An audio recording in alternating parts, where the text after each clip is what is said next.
What's up, man? Sequel season is here. One of my first videos was all about some of my favorite hero-villain team-ups, and I'm here to talk about some more because once again, whenever heroes and villains have to team up, you know what you're about to see is gonna be peak. So let's just jump right into it.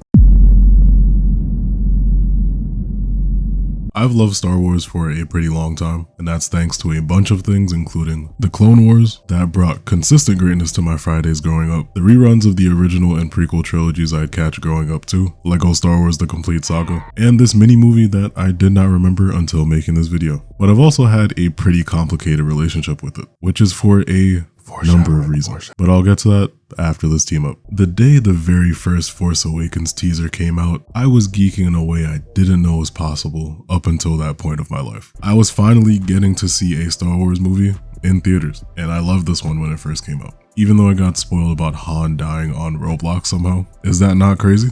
But I thought it was a solid start to a new era in the universe. We meet Rey, our new nobody from a sandy planet that is not Tatooine and not Luke Skywalker, and our villain, Kylo Ren, a powerful, shadowy figure who wears a mask but isn't Darth Vader. He is also a D1 crash out. Now granted, is this a remix of A New Hope? Yeah, but I still enjoy it. However, the team up here happens in episode 8, The Last Jedi. Controversial movie, I know, we'll have time to discuss that later. After their fight at the end of Force Awakens, Rey and Kylo Ren go their separate ways. Rey goes off to find Luke for his help and to learn more about the Force and what it takes to be a Jedi, while Kylo Ren is trying to recover from the massive L that he just took. Eventually, they get reconnected through what I'm gonna call Force FaceTime. Even though they're in completely different places, they're able to see and talk to each other. And through these conversations, Rey tries to figure out more about him and why he's the way he is, ultimately wanting to convince him to turn back to the light side. But Kylo also explained that his own uncle almost killed him while he was sleeping, which leads to Rey confronting Luke about it, and he confirms that is true. He feared his potential and saw a lot of darkness within him, but at the same time, he admits that this has been his biggest mistake. So with all this new info, Rey decides to confront Kylo Ren and bring him back to the good side. She ends up arriving at his ship, but gets captured. And there's a bunch of other stuff going on in the background, but we'll talk about it later. Now we get to the team up. Rey still tries to convince him that he's good, but he's still not having it. And they pull up to Supreme Leader Snoke's throne room, big bad of this movie. He won't be here too much longer, there's no need to explain. Remember the Force FaceTime? That was all him, so that he could figure out where Luke's been hiding this whole time. He gives a speech and orders Kylo Ren to kill Rey, but he's really going off about how he has no choice but to do what he says because he can see what's going on in his head. But as he's yapping on and on, a lightsaber stabs him in the hip. Kylo Ren was getting ready to kill him the whole time. And as soon as he's dead, his guards hop up and everyone starts scrapping. This whole sequence is one of my favorites in all of Star Wars. I remember years ago, a bunch of people were getting on the scene for the choreography or something, but I don't care, man. It's peak. I like seeing how each of them fight using their lightsabers, especially Kylo. Adam Driver did a really good job of just making his saber seem so heavy, and it's something that's even carried into the Jedi Survivor game. Finally, after they've taken out all the guards, they get to talking again. Rey is ready to help the Resistance and even mentions that he can call off the troops who are currently going after them. But Mr. Ren, he has different plans. A big theme of this movie is letting the past die, and that's what he wants to do.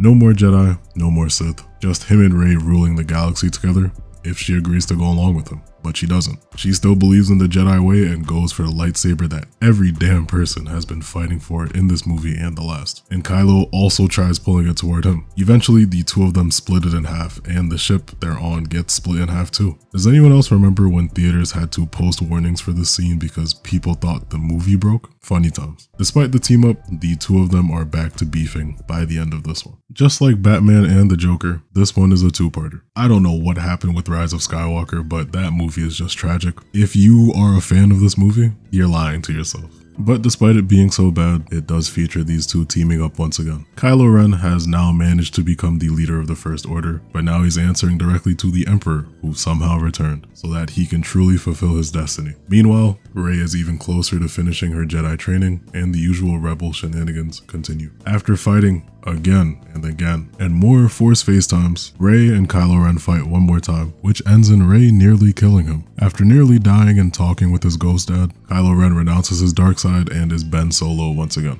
I'm fast forwarding because I don't like this movie, but eventually Rey confronts the Emperor and he pulls up so that they can fight him together. I like this part where she teleports him a lightsaber because it made me go, what? The first time I watched this. And they both manage to take down the Emperor, but it ends up in Ben dying. And then Rey kisses him, and it's the most unnatural forced thing in this whole trilogy. If I'm being honest, the whole Disney trilogy is a mess. This is probably the best way to represent it if I'm being real with you. The Force Awakens was just a cool remix to kick everything off like I mentioned before, while The Last Jedi almost caused a war. I definitely liked it a lot more than I used to. It has some good ideas in it, but the execution is where I side-eyed a little bit. I'm always gonna hate how they did Luke, but at the same time, I do enjoy that he convinced himself to help the Resistance by the end, and that the Force image we see is what he looked like when he last saw Kylo Ren. And it's basically him saying, you are just as naive as you were back then, and that's fire to me. Rise of Skywalker was bad on its own, but in the context of everything else, it is even worse. From Palpatine randomly returning, to Fortnite events that add much needed context, to clones including one who eventually becomes Rey's father, it's frustrating. I was cool with Rey being a nobody because that made her a lot more interesting, and it showed that we can really forge our own paths if we're determined to. But nah,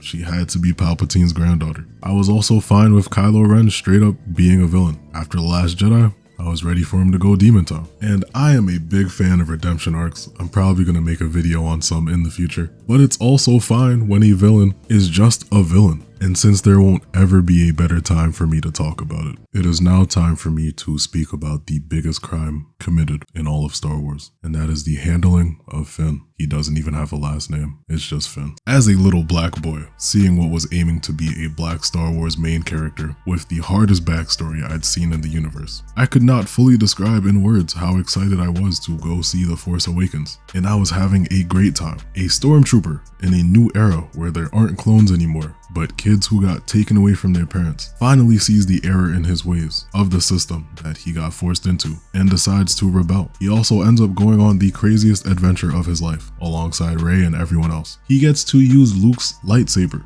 before Rey even does, and fights another trooper who calls him out for being a traitor. We get to the end where Kylo Ren confronts him and Rey one last time, and after tossing Rey aside, Finn steps up. This guy who we knew as a coward for the first third, maybe 2/3 of this movie, finally decides to stand up and do what's right. He wields the saber again and goes toe-to-toe with Kylo Ren. And while he does put up a good fight, he gets washed pretty badly, slashed across his back, and KO'd for the rest of the movie. So I'm like, it's okay. He lost the battle, but he'll win the war. Next movie, he'll be back. Trust, we're gonna see him in all of his glory, and his character just regresses and might even have a worse trajectory than what we just saw in that first movie. Part of why The Last Jedi is so complicated for me is because I enjoyed the way it broke down some of the characters and this whole story it was telling in a sort of untraditional way, but that also meant what felt like some crazy character assassination for a lot of people, including Finn. Finn finally managed to avoid the running that he was doing all of last movie and help the Resistance. And after we see him tackle that problem, he goes right back to running as soon as he wakes up in The Last Jedi.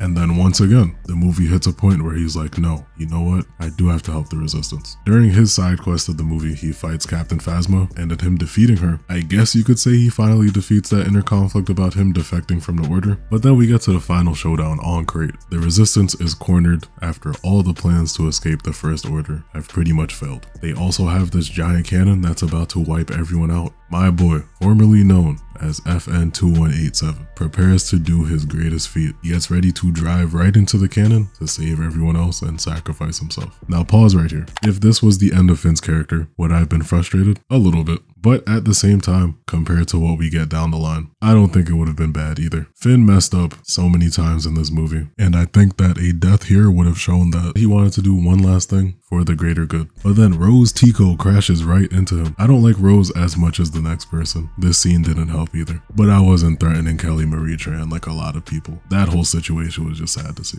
And it ended in her being completely shelved for the next movie. I think she had 2 lines. But back to Finn. I don't even have too much to say about him in Rise of Skywalker because he doesn't really do much. He's close to being a side character in this one. As someone who found out about the original script for Duel of the Fates a year or two ago, it made me even more disappointed in what we got and how Finn turned out. And yeah, we do see some elements of it in the episode 9 that we got, but it was still a disappointing product. The foundation that they laid out for this trifecta we'd be following for this trilogy made me so excited. And I think it's very easy to tell that Rey and Finn were supposed to become Jedi. I think they got scared to go too out of the box with Finn, and that just sucks so much, especially with an actor like John Boyega portraying him, who put his all into this role even when they were screwing him over. And you can tell that he truly enjoyed Finn and what he thought the character was going to shape up to be. Maybe it was them not knowing how to truly write the story of a stormtrooper becoming a Jedi. Maybe it was the black guy main character not appealing to certain markets, hence leading to this poster here for the Chinese release of this movie. Still one of the craziest things of all time. Have you seen the Black Panther one too? Insane. Maybe it's neither of those things. It still just made me so mad. And it got to a point where if I had to hear him yell Rey one more time instead of doing something himself, I was gonna lose it. And I knew it was bad when they didn't have a Finn who had a lightsaber in that Lego Star Wars game that came out a few years ago. End of rant. I won't say what kind of fans are making modern Star Wars rocky, but at the end of the day, Star Wars is always going to have a big spot in my heart, and hopefully things tee up in the near future. Right here, we've got one of the most iconic rivalries of all time. These two have a beef like no other. Even though these two will never hesitate to throw down, they've actually teamed up a pretty good amount of times. From the G1 cartoon to Transformers Prime, but we're here to talk about one and one only. And it takes place in Transformers Dark of the Moon. Now, Michael Bay's Transformers movies are an interesting batch of cinema. These movies had some of the craziest dialogue, Bumblebee, stop lubricating the man, action sequences, and characters like these twins. These very racist, bad twins. Tom Kenny, how big was the check, bro? You can tell me. Dark of the Moon takes all of these things and is probably the most chaotic out of all of them. The Transformers have been on Earth for a couple years at this point. The Autobots have formed an alliance with the humans, helping them solve their own issues, while the Decepticons are nowhere to be seen after the big fight in Egypt that happened in the last movie. Sam is terribly down bad since he's trying to find a job, even though he's helped save the world multiple times at this point. He even got a presidential medal from Obama. I'd be mad too. And he's living with his new, not Megan Fox girlfriend who he met when he got it. Even though human subplots are the last thing I would care about when watching a Transformers movie, everything revolving around Sam and seeing him become more and more unhinged in each of these movies is gold. And this movie actually has some of the most human involvement on both sides. But I will be doing my best to keep this about the Transformers. On one of their missions, the Autobots find a piece of an old Cybertronian ship called the Ark, and we end up finding out that the Transformers have been around for a lot longer than we thought. The Ark was a ship that was fleeing from Cybertron when the war first broke out and ended up crashing on the moon. But when NASA discovered it, the US government decided to cover it up. It makes Optimus really mad at first, but they realize that Sentinel Prime, the Autobot flying the Ark, is still on the moon, and they rescue him. Optimus then ends up reviving him using his matrix of leadership, and the Autobots gain a new ally. Going back to the human side, Sam ends up getting a new job, but an insanely freaked out coworker ends up giving him some info about the Decepticons being involved with everything on the moon, before he ends up getting killed by Razorbeak, one of the creepiest Decepticons from all of these movies. Sam also finds out that the government conspiracy goes even deeper and gets help from Agent Simmons, one of the other most deranged characters from these movies. Along with Sentinel being on the ship, there are these devices called pillars that are used to make a space bridge connecting whatever location they're on to Cybertron. They were able to pick up 5 of these when they found Sentinel, but Sam and Simmons actually find out that there are hundreds of them still on the moon, and that the Decepticons actually found the Ark first. Everything's been a trap this whole time. Since they knew that Optimus was the only one who could revive Sentinel, the Decepticons let the Autobots find out about everything. We saw Megatron chilling in Africa with Starscream and the other Decepticons that are left, but once he finds out Sentinel is alive again, it's time to go. With all this new info, Sam and Bumblebee go to tell the Autobots about everything being a trap, but they get intercepted by some Decepticons along the way.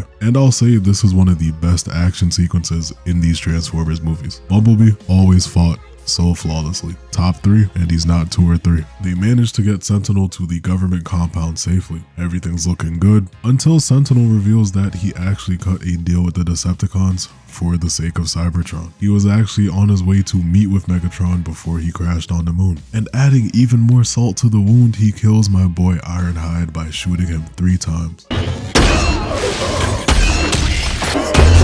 And the gun that he uses makes him rust to death. I was heartbroken, and everything goes downhill from here. Sentinel destroys the compound, and he links up with Megatron. Optimus tries to stop him and fails. Sentinel says this to him: "You're lucky I didn't kill you." And based on how things go later, I'm sure Optimus took this to heart. The government ends the alliance with the Autobots in hopes of keeping peace with the Transformers, and the Autobots get sent into space and their rocket gets blown up, leading to free reign for the Decepticons as they tear up Chicago. Everything gets cooked. They literally start disintegrating people on the streets left and right, and this might have been the very first time I felt anxiety as a kid. I thought I was next when I was sitting in that theater. So eventually Sam forms a group to get into the city and save the day with the Autobots gone. But that lasts for about 5 minutes as we find out that they were actually never on the rocket and tricked everyone. And from this point on, this movie is all about saving Chicago. And this movie is long as hell, but we're almost there. We got a couple more fights between the Autobots and the Decepticons. Sam saves his girlfriend, and finally,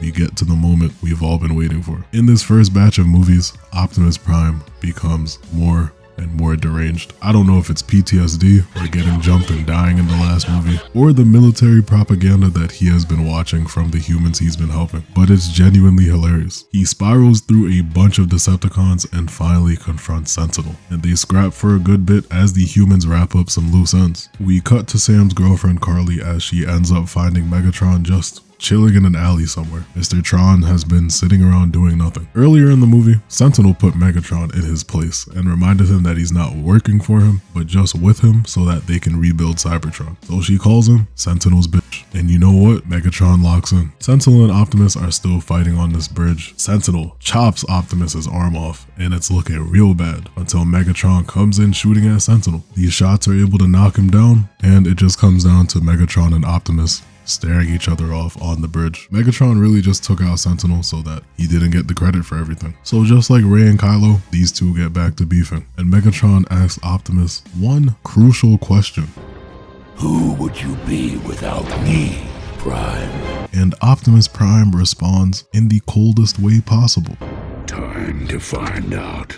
And they get to fighting, resulting in Optimus Prime going feral once again and ripping Megatron's head off. And I'd say he puts him down for good, but he ends up showing up in the next one too, and the one after that. Oh, but Sentinel's not dead. He's been crawling around on the ground this whole time, and he starts begging for Optimus's mercy. But I know Optimus got flashbacks to what he said earlier, and he just pops him in the head, taking him down too. And the day is saved. Just like Star Wars, the live-action Transformers movies are a mixed bag. Out of everything I've seen, the first is still undeniably the best, and I did also enjoy Rise of the Beast. It's also cool to see Transformers 1 be an origin story for these two, though I'll probably see it. I'm not talking about the Wahlberg movies, dark times. But let's move on to our last team up.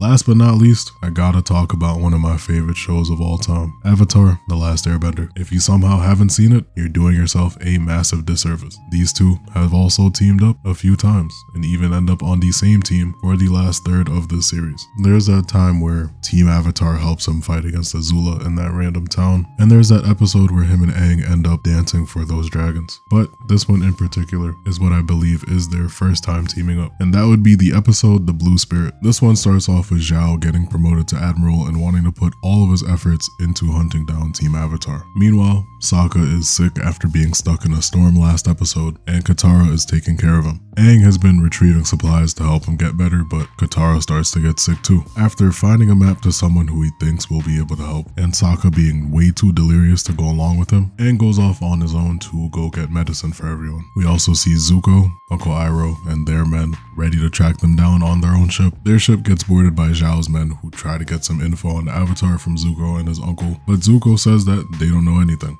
and kicks them off. While Katara and Sokka are hallucinating and absolutely losing it, Aang can be seen zooming past a Fire Nation post, and he ends up meeting an herbalist lady who he thinks will be able to help. She's cooking up the medicine while we see Zuko mad about the possibility of Zhao finding Aang before he can. But we find out that she was not cooking up anything for Aang, and that he has to find frogs for Katara and Sokka to suck on if they actually want to get better. As he's on the hunt for the frogs, he ends up being attacked by a group of archers that Zhao has been training, and as they pursue him, Aang ends up finding some of those frogs. But unfortunately, they do end up capturing him and bringing him to Zhao. They chat for a bit as Zhao says he doesn't want to kill him because it would only mean another avatar being born somewhere else. Aang blows some air at him, but he doesn't care too much because he tells him that no one's gonna save him and that he's pretty much stuck there. Katara gets worried about what could possibly be taking him so long, and later that night, a mysterious figure with a blue mask pops up looking at the fortress that Aang is being held at. I wonder who that could be. He manages to sneak into the fortress while Zhao is giving a speech to his men about successfully capturing the avatar. Aang's trying to break out of his chains and starts stressing out when the frogs he did manage to find start to crawl away from him. The blue spirit makes his way to Aang and frees him so that they can escape together, and while they're sneaking through the fortress, Zhao sees that Aang is missing and orders his men after them. Aang considers dipping altogether but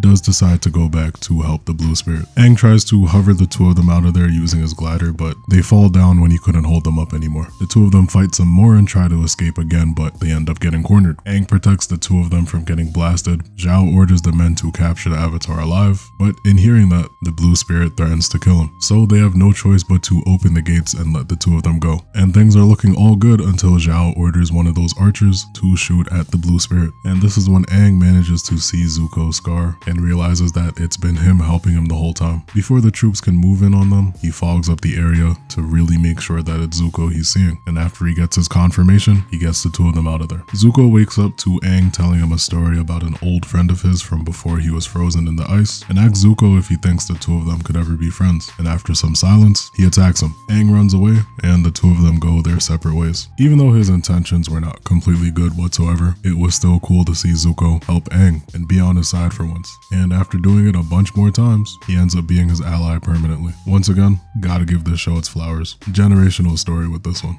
And that's gonna do it for our second installment of Hero Villain Team Ups. I did not mean to yap about Star Wars as much as I did, but that Finn treatment gets me heated to this day. I have fun making these, so let me know about some others you'd want to see in another video, and they might just show up in the next one. If you enjoyed, don't forget to like and subscribe because it helps a lot and I appreciate it too. When I'm making this, 4K is right there, and I know we can do it. As always, thank you for watching, take care of yourselves, and have a good one. You be in Miami with your family, those your brothers, ayy. When we split apart, there's the love between our mothers, ayy. No, we ain't together, but whatever, I still fuck with you. Used to get the numbers, selling flights to get them dirty blues.